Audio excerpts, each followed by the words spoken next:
Okay, welcome to day 4 of the Ultimate Lead Page Challenge. Today we're going to be talking about superior structure, and it's all about your landing page optimization and creating that page that looks good and that converts.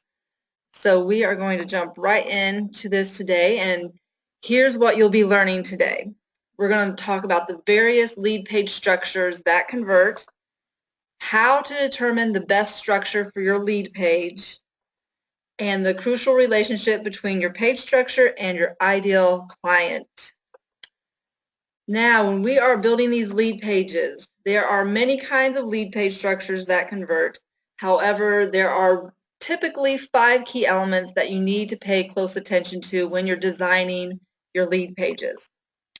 The first thing is your image selection. Then you also need to think about your opt-in form, and those are whether you're going to have the form actually on the page or if you're going to have a button that leads to the opt-in form and what information you really need to collect. And with your opt-in form, it sort of determines the more information that you're asking for, the more people are less likely to fill it all in.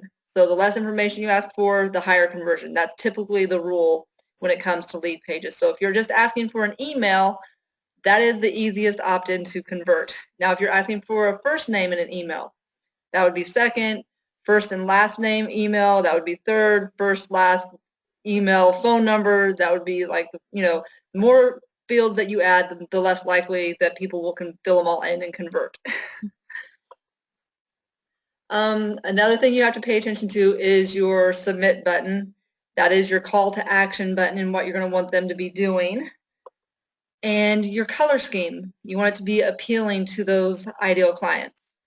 And the placement of your content and images and making sure that it's structured in a way that is appealing and looks good and balanced. Now, your images should evoke trust and relate to your ideal client. And with you being, most of you guys being business owners and being solopreneurs for the most part, images of yourself and your face looking straight at them, those are really good on your lead pages. If you're going to be doing one-on-one coaching and working directly, consulting with people, that's good for your page. But then also, you should have one more thing I wanted to say about your images before I go on, is that if it's a checklist or a book, having that image on there as well, maybe not necessarily your picture, but the image of your gift or giveaway. So then we have your opt-in form should be visible when your lead lands on the page, unless you choose to have your opt-in form pop up. So what that basically means is that your opt-in, the forms that they have to fill out should be above the fold. You don't want to have people scrolling and scrolling and scrolling down to get to the call to action and to fill out the forms. They need to be visible first thing on the page. Your submit button should have the appropriate call to action and be visible when your lead lands on the page. So you want to, like I said, make sure that button is above the fold on the page, and I'll show you guys some examples so you'll see exactly what I'm talking about if you're struggling with understanding what I'm saying there. And then also your color scheme should evoke positive emotions and inspire your ideal client to take action.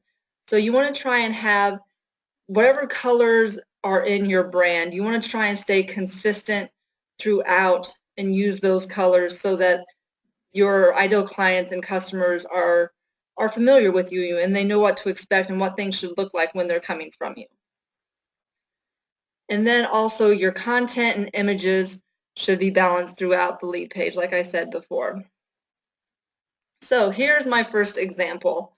This was actually, this example and the next one I'm going to share with you ladies came from my coach that I was working with, Jessica Riverson, and this is one of the examples that she used, that she gave to me. So I'm borrowing it from her.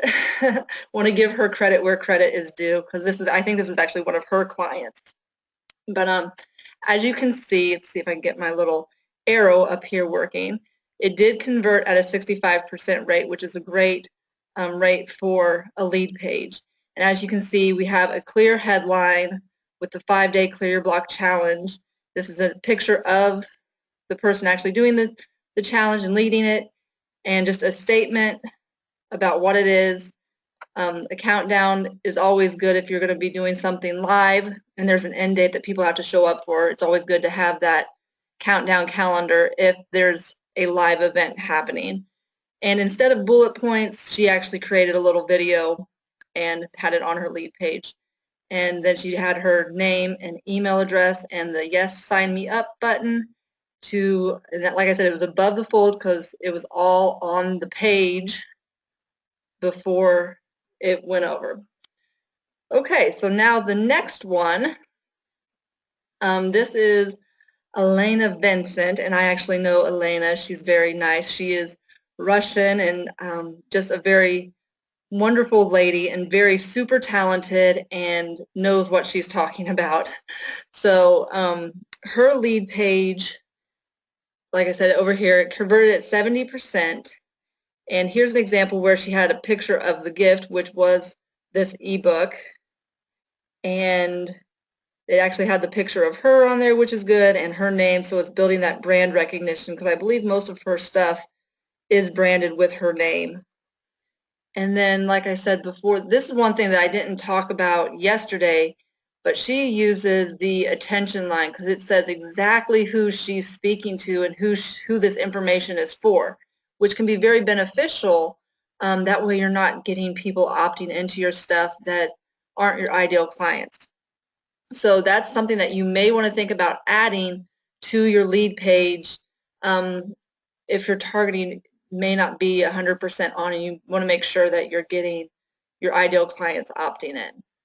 And then also she has the headline and the compelling copy, the bullet points. Like I said yesterday, you have the 3 to 5 bullet points, and hers, she had the button down here, the yes, I want to get clients, is just more original than the download now, so you want to make sure that your messaging, your buttons, reveal a little bit of your personality. You don't want to just be basic and ho-hum, and be a little bit original with it. Oh, I didn't click. Let's go back. And then also on hers there was the privacy policy. Now I'm not 100% sure about the privacy policy rules, but yeah, I'll have to look into that. So I know a lot of lead pages do, and I've never used them on mine, but actually maybe I have. I just haven't paid that much attention.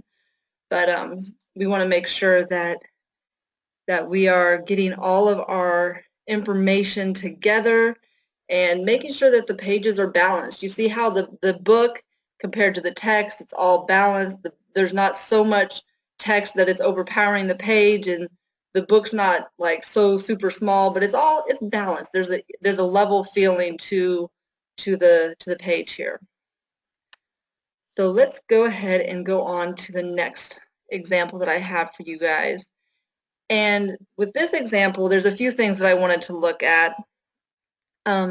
When you are a actual business and you have a business brand, one thing that you're going to notice is that up here at the very top of the lead pages, you will have logos, and that will sort of help with your branding on your lead pages. And the more people click and more people get onto there, they're going to start recognizing your brand. So if you have a business that has a name like my business is Unique to You Marketing, 9 times out of 10, I'll put Unique to You Marketing logo up on the corner or up at the very top, not necessarily either side, just at the top of the page somewhere on the lead pages.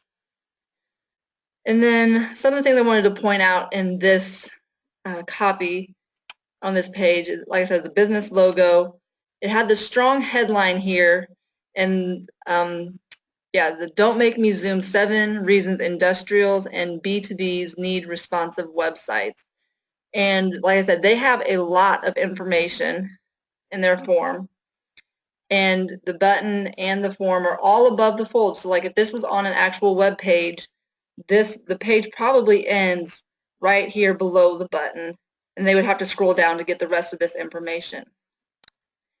And as you can see, the information that's below, they just have one main point and three pieces of information that add value to the lead page. So you're not being bombarded with too much information, but it's making the page balanced and not real clunky or bulky, but it's like there's just enough there to make it look good, but yet still be informative. Now, this example is a trial version.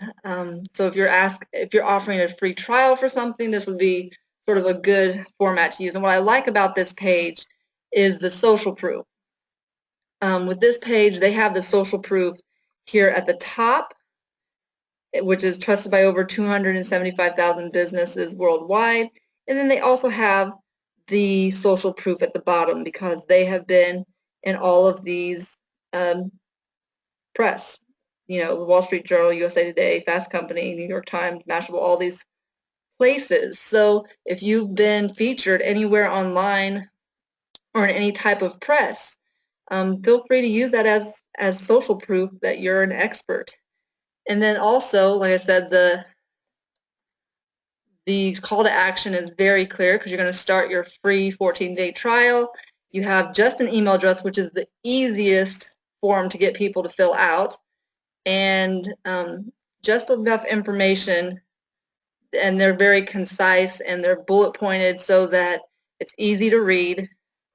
And like I said, it's very balanced. And then you have the image of the young woman holding the computer there that helps balance everything and makes it very personable. So you want to make sure that your pages are balanced and looking well. And then also, again, this is another company one, but this one, it has the logo at the top again also. So now here are a couple of landing pages I want to share with you. I've shrunk them down. And there's a few things about these that I like and that I don't like. Now, I like on this form, on this landing page here, it's really small, but you guys there's enough information there to be able to see what's going on. And so basically, above the fold would probably be about right here on the page. So you're going to get on the page and you're going to have exactly what the strong headline, a nice graphic to go with it, and their form to fill out with the button, the call to action button right there. So that's all good. So you have a good balance between all of the images and the content. And the one thing that I don't like, well, I mean, both of these have the same issue. They're selling things that are a little more complex and a little more information heavy, and I guess require a little bit more compelling copy to get people to learn. So that would be why you would want to have more information on here, because like this one has the 6, that's okay, but it has the social proof, and I love the testimonials. And whenever you have testimonials, if you can add pictures with the testimonials, that would be great. Because like over here above the fold is approximately right here. They have nice images of creating the balance, a strong call to action with a headline, and their button right there center, easy to find. Then they do have a lot of information, but I guess they felt like they needed that. And social proof, these are actually people that are recommending or use whatever they're selling here, and a quote from the founder down here with their image, and the same button down at the bottom with the same call. It's different words, but it leads to the same page. So, but those are both informative lead pages that if you are going to be selling something a little more informational that requires it, don't be afraid to add extra bullet points and extra information if your ideal clients need that or want that in order to subscribe or to download or opt into what you're trying to get them to their call to action to be. And like I said, the testimonials with the headshots are very important. And that's definitely a good boost to your lead pages. Now, how to determine your lead page structure. Now, you want to consider your lead magnet and ensure your lead page fits your offer. So basically, for example, a level 3 lead magnet like a webinar or a challenge or masterclass or anything like that that's involving you and you being live would possibly be more involved and would have more elements and more information that you would be sharing with getting people to sign up and be a part of it. And then for a level 1 lead magnet like a checklist or an ebook or something like that, you would have less items on your lead page.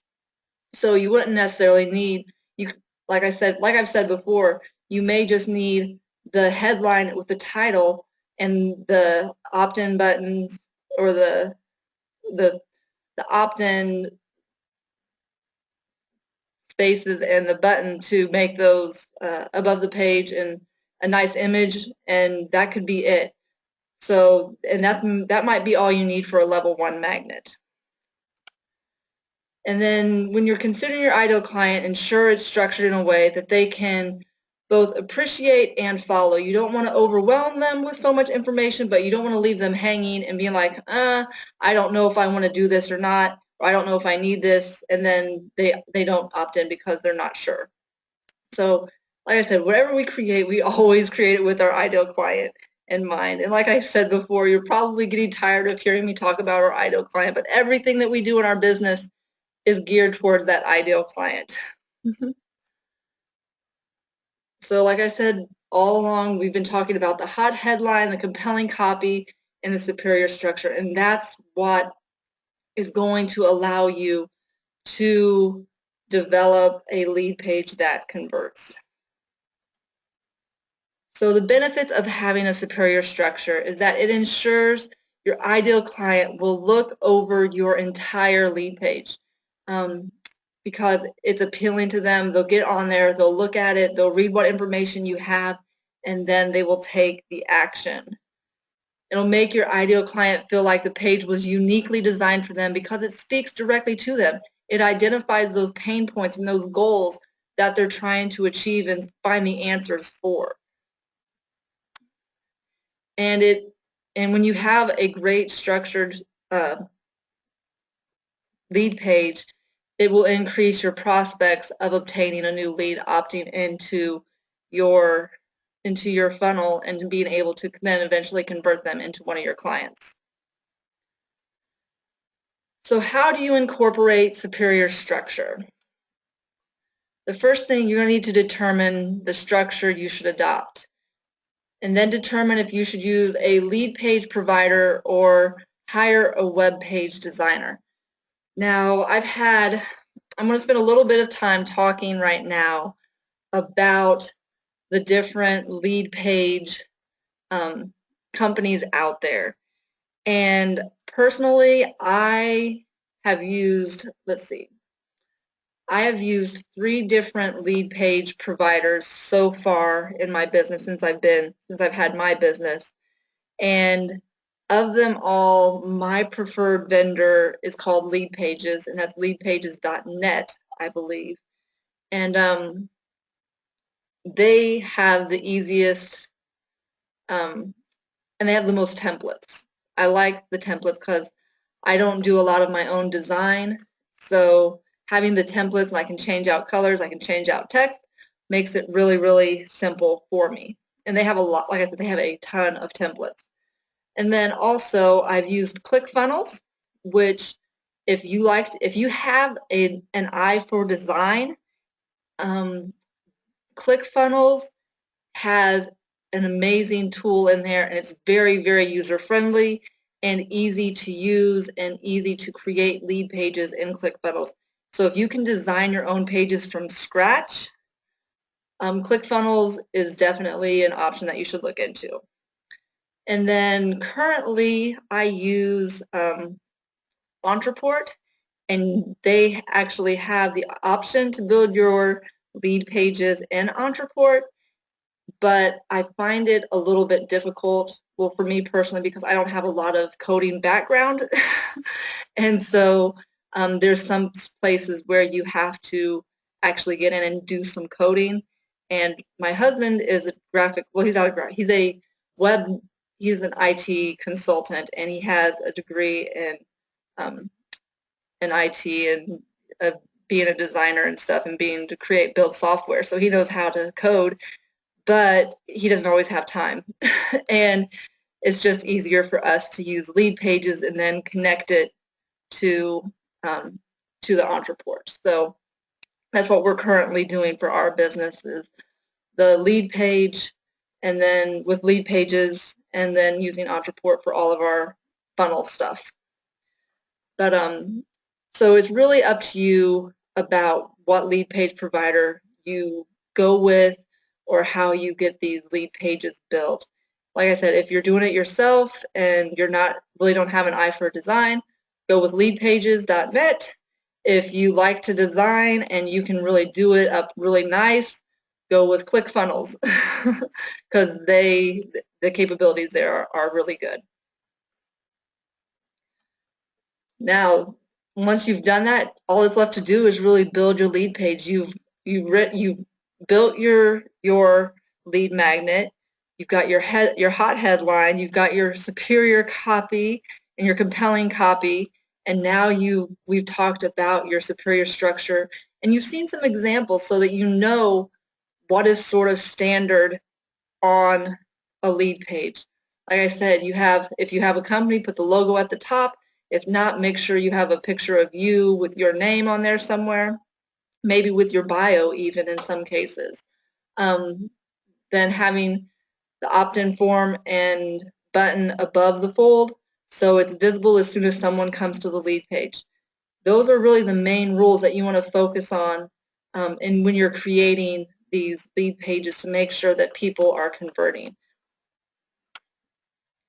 And last but not least, get feedback from your peers and your ideal clients, because that's what's going to allow you to create these lead pages that get amazing results. And I know I said I was going to share with you guys some of my best and worst lead pages today. And yesterday afternoon, after I got off and I was going into my Leadpage account, I found out that my husband had gone in and had cleaned house and had basically got rid of all of my lead pages, like from my first year of business, that I was no longer using. So I was like, why did you do that? I was like, I was going to use those. He was like, everything was just getting so cluttered in there. And I probably had like 40 lead pages. I create lead pages and lead magnets all the time to see what works and testing. And yeah, so I had a bunch in there, and he was just he thought he was helping me out and cleaning up. And well, he was like, I'm sorry. So I don't actually have my best lead magnet that ever converted, which was at 80%, gone. And I was like, well, do you remember what it looks like? He's like, yeah, I remember what it looks like. We can recreate it when we need to. I'm like, okay. And then I was like, the one that really bombed, I was going to share the ones that I messed up on really bad so they could see what I did so they know not to do it. He's like, well, it's gone. So, but otherwise I would have shared my lead pages that were doing well and not so well, but they were gone. But yeah, so this is basically what I look at every time that I am creating my own lead pages. So here's what we've learned today. We talked about the various lead page structures that convert and what should be on each and every lead page that you create. How to determine the best structure for your lead page, and the crucial relationship between your page structure and your ideal client. So I really appreciate you guys coming and being a part of this lead page challenge, and I hope you guys are moving right along and applying everything that you've learned so that you can create some amazing pages and get the results that I know you guys are capable of. Now, tomorrow we will be talking about the best test, and that is all about A/B split testing, because you will never get your optimal results with your lead page if you only put one version out there. So we're going to talk about split testing tomorrow, and we will be live again at 2 p.m. Eastern Standard Time if you're here participating in the challenge live. Otherwise, you'll get the next lesson in your email tomorrow. So I thank you guys, and hope you're having a great day, and look forward to seeing you tomorrow.